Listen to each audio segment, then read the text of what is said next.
President Muhammadu Buhari, called Major General Muhammadu Buhari, and members of his cabinet are holding a meeting of the Federal Executive Council called the FEC, and in attendance is M0GUNO, Major General M0GUNO retired, and Kyari, the Chief of Staff.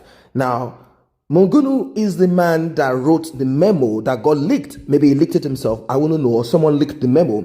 And this memo actually pointed out the excesses and the unconstitutional duties of Kyari and how he has hijacked the presidency and how he has rubbished the president himself by giving out orders that the president has not given. Now, according to M0GUNO and the memo, it says that the constitution, according to the constitution, the duties of Kyari is to get information from the president and deliver that to staffs. Now, staffs, we have different staffs. Now, the vice president does not get orders from the chief of staff. That doesn't work that way according to the constitution, but it directly connects to the president. That's how it works.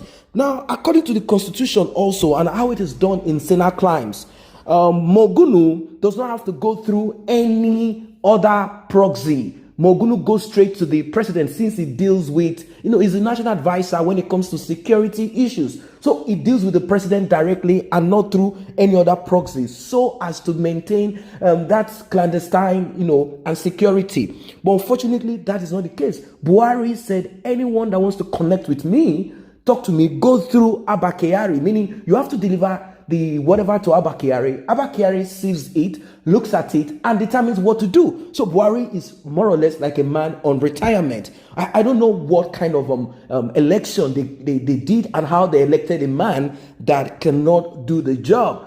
People elected Buhari or were fooled into electing Buhari because they claimed that, of course, he's a ex-military man, and maybe we'll be able to handle the issues of insecurity in Nigeria. And since the Boko Haram ISWAP are from his own region, maybe as a result of the same language and similar religion, okay, let's say the same religion, but maybe different ideology, maybe they'll be able to work things out. And because people have heard him say that a fight against Boko Haram is the fight against the North, so they felt like, okay, let's send them to each other. Maybe we'll be able to solve and sort it out. But it is so overwhelming as he is unable to do nothing about it. Now, they sold integrity to Nigerians, and Nigerians fell for it too. They say he has not bought any house, he has not collected bribe, he has not done this, and a lot of stories were out there. Maybe he did that in those days, I wouldn't know. But people have forgotten that Buhari never followed due process, even during those period of time. Of course, a military regime where there is no democracy. People forgot all about that because history was never taught, and people embraced all of this.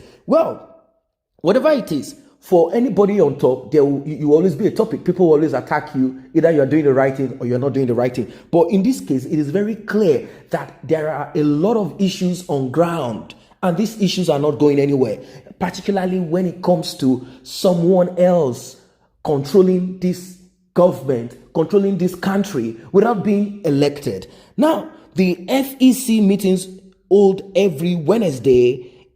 And right now it's taking place at the Executive Council chambers of the Presidential Villa in Abuja. Vice President Yemi Osibanjo is also attending this meeting. The National Security Advisor, Major General Babagana M0GUNO, retired, and the Chief of Staff to the President, Kyari, is also, they are all both in attendance. However, on entering the council chambers, it is said that M0GUNO first sat 2 seats away from Kyari. Of course, they have issues as regards the memo that was leaked, and even the content of the memo actually pointing fingers to what Kyari is, the activities of Kyari in Buhari's government. Before, we heard about some cabals, and then we heard a lot of stories about some Dauras and the rest of them running the show behind the scene. And after a while, Kyari and the rest of the cabals, the cousins, uncles, and relatives of Buhari, those are the Dauras and the rest of the cliques, they started having issues with Kyari,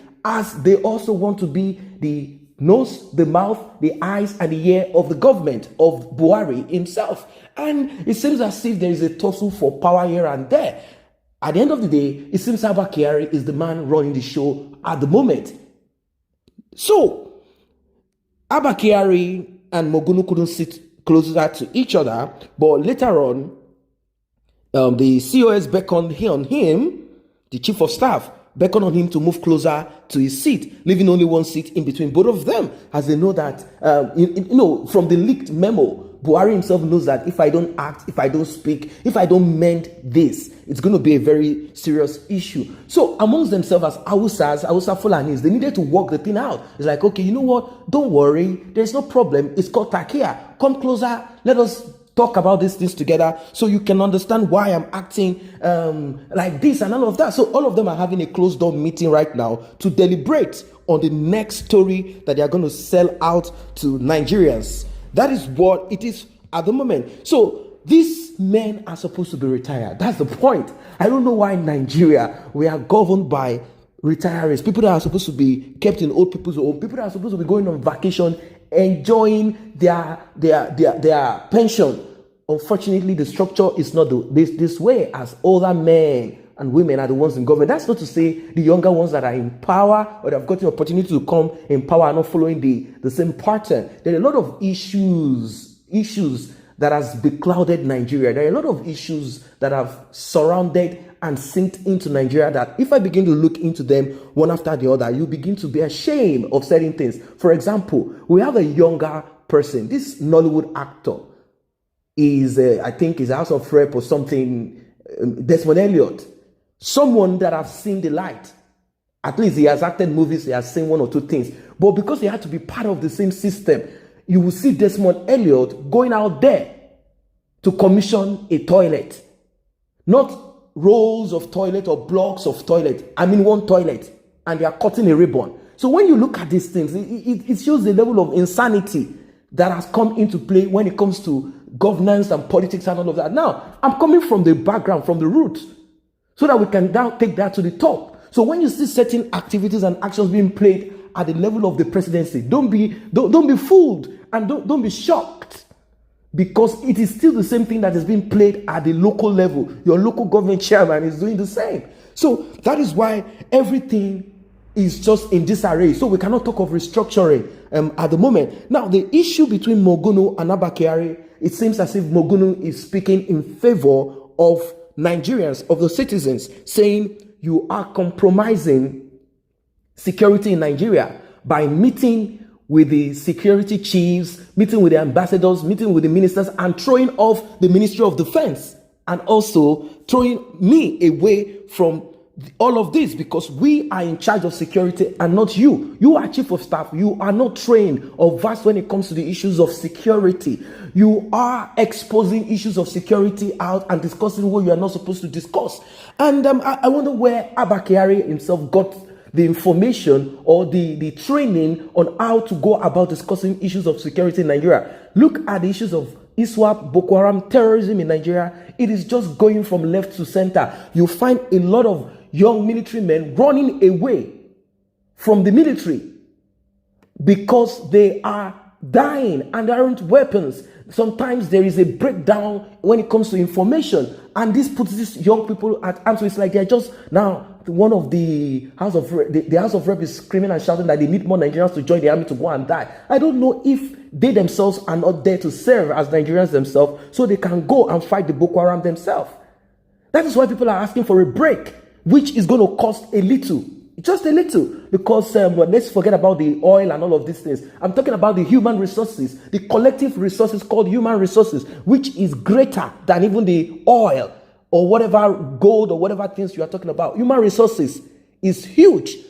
A breakaway is going to affect just a little. That's why people are asking for a break. Because as unified as one Nigeria, I'm not saying one Nigeria in the sense of we are one Nigeria, but on that space called Nigeria, we have a huge human resources that has not been used. It has not been used productively. As we have, just look at the population of the North. They are not viable. 90% of the people in the North are just there for nothing. Apart from some few of them causing, maybe probably famine, and some of them, they are of no use. Look at their majority children. So the population in the North itself, so it's not going to be a huge problem, just a little, if Nigeria will break apart and the South can stay together as one strong body to work together, compete amongst themselves. It will make it will be much more sensible, because the North is adding no value to anybody's life. Look at what is happening now. Now, I'm not saying this because Buhari is from the North. I'm just looking at the totality of everything. It's so complex that you when you look much more into it, you'll be wondering how the National Security Advisor and the Chief of Staff will be having issues. They are loggerheads. Each of them have certain mandates. They have a portfolio. But unfortunately, everything is mixed up in this government. And not just this government. It is that one corruption issue. Goodluck Jonathan's era was riddled with corruption. It was riddled with corruption. Obasanjo's time, a lot of issues were on ground. He was having issues with Atiku. He said Atiku is corrupt. Atiku is this. There are a lot of issues. And he himself is not clean, per se. So it is not just Buhari. It is a system that has been designed and structured not for the citizens to benefit, but for some few elites to sink their fangs into the loot, into the nation's wealth, and take it all. That is what I see here, and it's so much in a distance. How long can we continue like this? So, guys, that is what it is. Buhari is meeting with them. Let's see what the whole story will come out to be. Finally, that is what it is for now. If you are not a member of this channel, we can grow it together, and you can do so by tapping on the subscription button and the red notification icon bell below. It will alert you whenever videos are uploaded. Thanks for stopping by.